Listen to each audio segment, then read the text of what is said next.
So இங்கே எக்ஸாம்பிளுக்கு நான் உங்களுக்கு ஒன்று எடுத்துகிட்டு வந்திருக்கேன் பாருங்கள். தமிழ்லையும் இருக்குது, இங்கிலீஷ்லையும் இருக்குது. வீடியோ உள்ளே வந்த உடனே ரொம்ப சின்னதாக இருக்குது, விசிபிலிட்டி இல்லை, ஸ்க்ரீன் பார்க்குறதுக்கு ரொம்ப சின்னதாக இருக்க மாதிரி இருக்குன்ட்டு வீடியோ ஸ்கிப் பண்ணிட்டு போயிடாதீங்க. தமிழ் அண்ட் இங்கிலீஷ் ரெண்டுமே நான் மேக்ஸிமைஸ் பண்ணி உங்களுக்கு எக்ஸ்பிளைன் பண்ணுவேன். ஸோ பாருங்கள் என்ன சொல்கிறேன் அப்படின்னு. இப்போ நம்ம 270 டேஸ் ப்ரோக்ராமில் நான் உங்களுக்கு போத் தமிழ் அண்ட் இங்கிலீஷில் நோட்ஸ் கொடுப்பேன் அப்படின்னு சொல்லியிருக்கேன். ஃபஸ்ட்டு வந்து நம்ம தமிழில் இருக்கிறத வாசிப்போம். ராமநாதபுரத்தின் அரசர் செல்லமுத்து சேதுபதிக்கு 1730 அரச குடும்பத்தின் ஒரே பெண் வாரிசாக வேலு நாச்சியார் பிறந்தார். நம்ம இப்போ இதை பார்க்கும்போது நமக்கு என்ன தோணுது, எல்லாமே இம்பார்ட்டன்ட் மாதிரி இருக்கா? ஏன்னா ராமநாதபுர அரசரோட அவர் பேர் என்ன, செல்லமுத்து சேதுபதி, 1730 அரச குடும்பத்தில் ஒரே பெண்ணாக வாரிசாக பிறந்தவங்க தான் இந்த வேலு நாச்சியார் அப்படின்னு சொல்லிட்டு நமக்கு கண்ணில் பார்க்குற எல்லாமே இம்பார்ட்டண்ட்டாக இருக்குது. இங்கிலீஷ்லேயும் அதே தான். Born in 1730 to Raja Sellamuthu Sethupathi of Ramanathapuram, Velu Nachiyar was the only daughter of his royal family. இப்படி நம்ம ஃபஸ்ட்டு படிக்க போகிறோம், நம்ம கையில் வந்து ஹைலைட்டர் இருக்குது இல்லை பென் இருக்குது அப்படின்னா நம்ம கண்ணில் பார்க்குற எல்லாமே நமக்கு இம்பார்ட்டண்ட்டாக இருக்கும். நம்ம அப்படியே அழகாக வந்து ட்ராயிங் பண்ண ஆரம்பிச்சிருவோம் ஓகே அப்படின்னு சொல்லிட்டு. ஆனால் இது வந்து உங்களுக்கு அப்போதைக்கு நம்ம எல்லாமே படிச்சிட்டோம், நோட்ஸ் எடுத்துட்டோம் அப்படிங்கிற ஃபீல் உங்களுக்கு இருக்கும்.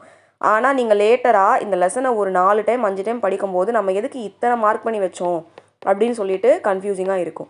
சிம்பிளாக நம்ம வந்து ஒரு வார்த்தை தான் மார்க் பண்ண போகிறோம், அதை வச்சு என்டையர் ஸ்டோரியும் ஞாபகம் வைக்க போகிறோம்.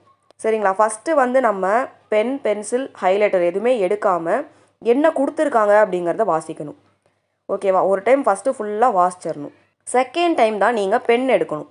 பென் எடுத்துகிட்டு நீங்கள் வந்து எல்லாத்தையும் லைன் பண்ணக்கூடாது. ஃபஸ்ட்டு இவங்க இப்போ வேலு நாச்சியார்னா அவங்க ஊர் என்ன, ராமநாதபுரமாக இருக்குது. ராமநாத அப்படின்னு மார்க் பண்ணாலே ராமநாதபுரம் அப்படின்னு நமக்கு தெரிஞ்சிடும். யாரோட இவங்க அப்பா, செல்லமுத்து சேதுபதி அப்படிங்கிறவங்க இவங்க அப்பாவாக இருக்காங்க. இவங்க 1730 அரச குடும்பத்தில் பிறக்கிறாங்க. அப்போ நமக்கு மொத்தமாகவே ராமநாதபுரம் இவங்க அப்பா எந்த வருஷம் அவங்க பிறக்கிறாங்க இது தெரிஞ்சால் போதுமா? இது தெரிஞ்சால் நமக்கு வந்து இது வரைக்கும் படித்த மாதிரி ஆயிரும்.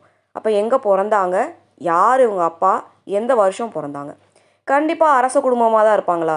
ஒரு ராணி எந்த குடும்பத்தில் பிறந்திருப்பாங்க, அரச குடும்பத்தில் பிறந்திருப்பாங்க. அதே மாதிரி ஒரே பெண் வாரிசு, ஒரே பெண் வாரிசாக இருக்கிறனால தானே இவங்களுக்கு எல்லாமே கற்றுக் கொடுத்துருக்காங்க. வில்வித்தை, குதிரை ஏற்றத்துலேருந்து எல்லாமே இவங்களுக்கு தெரியும். அப்போ இவங்க ஒரே பெண் வாரிசாக இருந்தனால தான் ஒரு ஆணுக்கு கொடுக்க வேண்டிய எல்லா பயிற்சியும் இவங்களுக்கு வந்து கொடுத்துருக்காங்க. இவங்க ஆண் எந்த அளவுக்கு ஸ்ட்ராங்காக யுத்த காலத்தில் சண்டை போடுவாங்களோ அதே அளவுக்கு சண்டை போட்டிருக்காங்க. அப்போ இதெல்லாம் ஜென்ரலாகவே நமக்கே தெரியணும், அதை நம்ம வந்து மார்க் பண்ணக்கூடாது. இங்கிலீஷ்லேயே பாருங்கள் அதே தான். 1730 பிறந்திருக்காங்க. ராஜா செல்லமுத்து அப்படிங்கிறவங்க இவங்களோட அப்பா, ராமநாதபுரம் அப்படிங்கிறது இவங்க ஊர். ஓகேவா? அடுத்தது வந்து அடுத்த பாயிண்ட் படிக்கிறோம் அப்படின்னா இவங்க அரச குடும்பத்தால் வளரி, சிலம்பம் போன்ற தற்காப்பு கலைகளிலும் போர் கருவிகளையும் கையாளுவதற்கு பயிற்சி அளிக்கப்பட்டு வளர்க்கப்பட்டார். ஒரே வாரிசுன்னு பார்த்துட்டோம். அப்போ அந்த ஒரே வாரிசுக்கு அவங்களுக்கு தெரிஞ்ச எல்லாமே சொல்லிக் கொடுத்து ரொம்ப சிறப்பாக வளர்த்துருப்பாங்களா? இங்கிலீஷ்லேயும் அதே தான் வரும். வளரி, stick fighting and to wear swords, வால் வீசுறதுக்கும் இவங்க கற்று தேர்ந்திருக்காங்க.